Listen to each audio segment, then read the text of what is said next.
فهمیدی اکا ساعت بر وقت میخیزی خانجی نگفته که میگیرن میورن میکشین توزه شروع همون نرخ میفروشین همون نرخ ساعت پویز یه بابا کام خیلی که کار این بزرگ خیلی که اینو میدونی چه خیلی کنم بیا گوشت ارزان کنیم گوشت یا شکر السلام علیکم علیکم السلام اکا سادی سازی تیجی رحمت شما نده اکا شکل نه خدا فرزنده سوده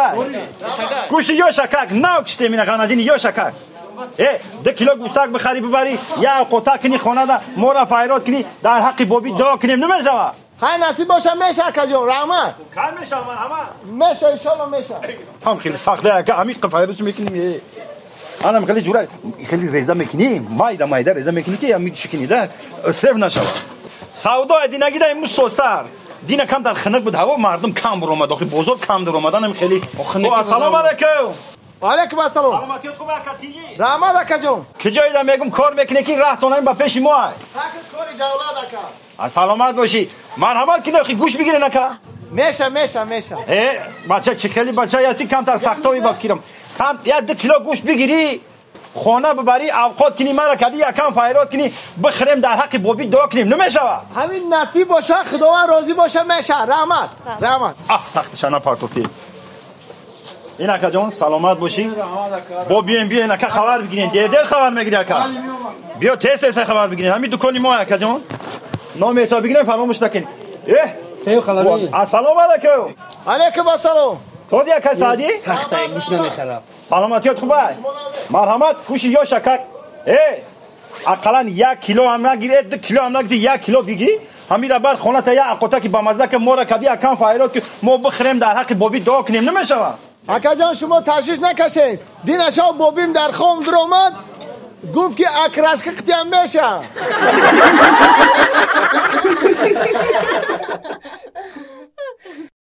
Alad megum bachamo Alad megum jonaki ocha alaye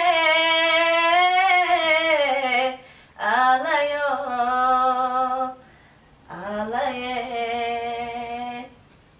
چقدر خوش بودسته این روز بگاه شد این مرده کجا شد که نیومده کجا شد اومدی مردک بیو ماما میختا گفته بود مردک این روز بگاه شد گفتم کجا شد چوکانی مردک به نسرینی اومدی ای زنک نپرس همه خیال سرم پرم ویرون شد دیگه کی بوا که چشمم این کسخانی سرم زده برام وی مردم توی برای خسندی کنند تو میخزی میخگو جنگ پنکه یگو کس دب کتی بو اور همون جنگ میکنه وای خوب بود اون همون شوری که همسیف مو میگم اون همون بفرستا یا ماشین اینا گرفته با اون جگورتو در پیش من سیگنال داده ایسو مگذاره اوسو مگذاره بفرساد ای با مایل مردگو خی بازیق نشو بازیق میشی برای همه که بازیق نمیشه خی با اونو همسیفی دیگری ما بگو پرویزا کاتگی بی فرمای توچه خریده دوخه فرانسوز که زدگی ایشت کاتگی کار مگذاره اوسو مگذاره یه بفرسات مردن جون اصاب تبایرو نکن زیغ نشه مردن جون هیچ وقت اصاب تبایرو نکن مردن چخی بایرو نمیکنی زنان با اونو بختیاری همسیمو بگو ای سنتری دیشانبه خونه خریده خطیبه گاو زده نمیشه یا بفرستگی بوای ولی بفرستاد زیغ نشه اهمیت نته مردک جان شما کی بفرستد میشه چی؟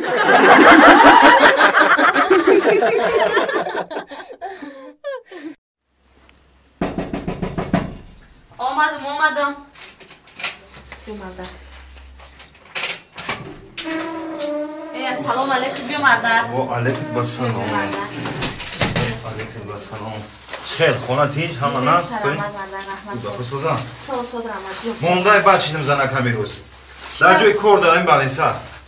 ده تا اپیراس ایموز گذاروندم بیکارای بچه مونده بچه بیا مردک مونده شدم بیا مردک بیا بدرو بیا مردک یک بچه پارتی خود در روز بکشم اکی چای خنک داری؟ آها مردک یک چای خنک بیا که تشنگی نیم تا خوز مردک هده بگی بیا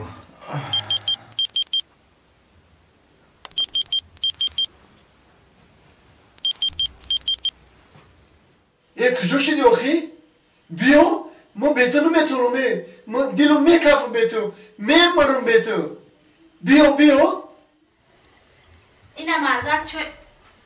من این نهادی اومدم زنک دیر کردی زنک دیر کردی چرا دیر آوردی مردک کجا رفتستی؟ یک تا زنگ زده میگه که تیز بیو که میمرم به تو نمیتونم که تیز بیو که برام نامره با هم گرد کسالی مردک با کدام تلفن گپ زدی؟ اینم تلفن آخی ای مردک سوده آی تلفن دختر مونه کاولرش زنگ زده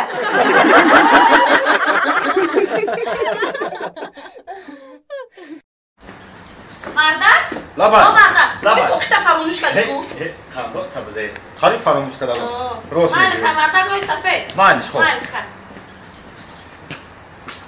نه که هم سعدی جان باور بزار کردی خطی همی سوالات یا سوالات امیتی که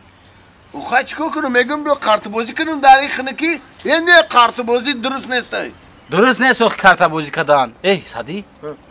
یمی اکای توقی دارا دیدی؟ نه مردکی توقی دارا این میره؟ این یکون رئیس محله؟ ای نه این باسواد یا اودایم باسواد ای باسواد؟ اوه بسیار تعریفش میکنن که همه اکای توقی دار اودایم باسواد ای این اگر سوالته باشی نبگی نیره سوال بته اخی روزی دراز مرا سوال بسی من خدمه اودایم بکور خجا ما کجا میدونم سوال تو میشناسی مرد؟ من نمیشناسم اینا بگی سوالش ته سلام علیکم اکا سلام علیکم اکا خوبی سلامتی سلام علیکم نازنین سودین تینجه یک قنشون بزنم بچه های خوب آه نظر افتاد همان سوی لاله و باغ مطرب و چنگ بیزن تا کی بیرقصیم همان در وطنی چی شاد یک قنشون بزنیم شما هم حافظان هستی؟ نه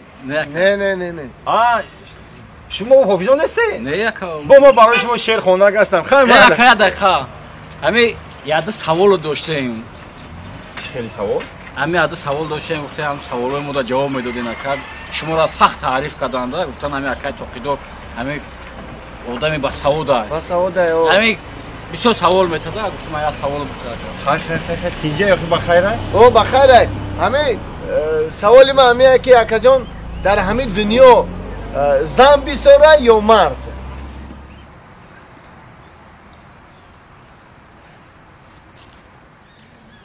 روز گپ دودر من این سوالا نمیدونم ای بچه اوی چه خیلی مرده که توقیدار با سعوده گفتی هیچ چری نمیدونو؟ ای میدونم یا این اول ما سوال یک مینوت اکا جان ما شما را تعریف کردم برای همه که ما پیشی این برادر را تعریف تون کردم اکا جان گوش کن اکا توقیدار یک سوالی دیگه همین در دنیا زن بسیار کار میکنه که مرد زن بسیار کار میکنه یا مرد ای دودر ایش هم نمیدونم اینه دیدی چه اخی؟ دروغ بگم اینه یه آدمی تعریفی نمیدونه که آدمی توقیدار میدونه هیچ چیزی نمیدونسته ای میدونه تعریفش کردن میدونه چه خیلی نمیدونه زدی وای مرا آدمی توقیدار بس اوده آدمی توقیدار همه چیزی میدونه این مرا گفتن که همین اکای توقیدار هم توقید اثرش با سواد دادم همین آخران سوال اکا جان آخران سوالم همین پرنده ماینه همین قناتش درک نه پریده میتونه ای نمیدونم راستی گپ دودر چی بگم دروغ تون بگم آخه نمیدونم ای اکا نه که شرمنده کردی چی خیلی نمیدونی باید شما بدونید واکا آدمی که درسش توقیدارم باید بدونه راست میگه دستر توقیداری چی خیلی نمیدونی ای دودر گپ دارم این توقی باشد کمک خودت بگو